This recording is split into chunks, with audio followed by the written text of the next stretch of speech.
মদ্য প্রতিবেশীর চোখ উপড়ে নেওয়ার চেষ্টা, পাল্টা গণপিটুনিতে মৃত্যু অভিযুক্ত গোকুল মণ্ডলের। এই ঘটনায় শোরগোল পড়ে গিয়েছে দক্ষিণ দমদমের প্রমোদনগরে।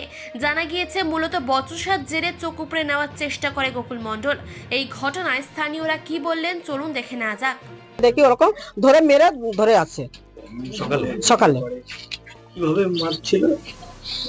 মারাটা আমরা দেখিনি, চেপে ধরে আছে ওইটা দেখেছি। চোখে চোখ চোখ তো বের করে দিয়েছে, কি করে বের করেছে সেটা আমরা কেউ দেখতে পাইনি। আশঙ্কাজনক হসপিটাল। হ্যাঁ, ওর কোথায় আছে আমি জানি না, আমি তো কাজে গেছিলাম। এর আগে কি কোনো ঘটনা ঘটিয়েছিল?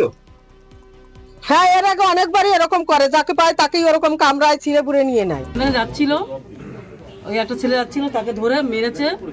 মেয়েরা চোখ এমন ভাবে চোখ উঠলো, মানে আরেকটা ছেলে দাঁড়িয়েছিল, সে অবাক হয়ে গেছে, মানে ও দিশাহারা হয়ে গেছে কি করবে ওই দেখে।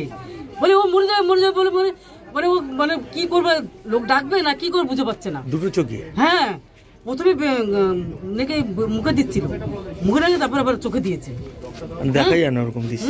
ওরকম দেখে ও অবাক হয়ে গেছে, বলে কি যে মারবে মরে যাবে, ও মরে যাবে, সে কি ছেড়ে দে, ওকে ছেড়ে দে। আমরা তো শুনেছি পরে ঘটনাটা, ছেড়ে দে, কিছুতেই শুনছে না। তখন এক এক করে লোক এসছে, লোক এসে তবে যে যা। হ্যাঁ হ্যাঁ।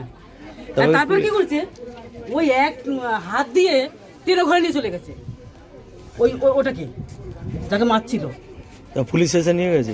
পুলিশ আধা ঘন্টা পরে এসেছিল, এসে নিয়ে গেছে। তবে এখন কি শুনছেন আরজি করে গোকুল? এখন আমি ওই খবর শুনিনি, আমি ঘরে ছিলাম, কাজ করছিলাম, জানি না। গোকুলের ওপর কি কেউ চড়াও হয়েছিল? গোকুল না না না, গোকুলকে কেউ মারধর করেছে? না, কেউ মারধর করেনি।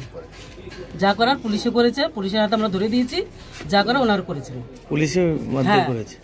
যা করার ওনারই করেছে পুলিশে পরে হ্যাঁ। এখানে তো কোনো মারধর করিনি, এখানে আমাদের ছেলেপেলে মারিনি, মারলেও থাকতো না।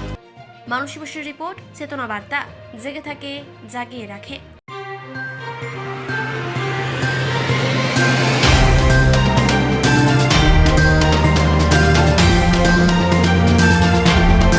চেতনা বার্তা, জেগে থাকে, জাগিয়ে রাখে।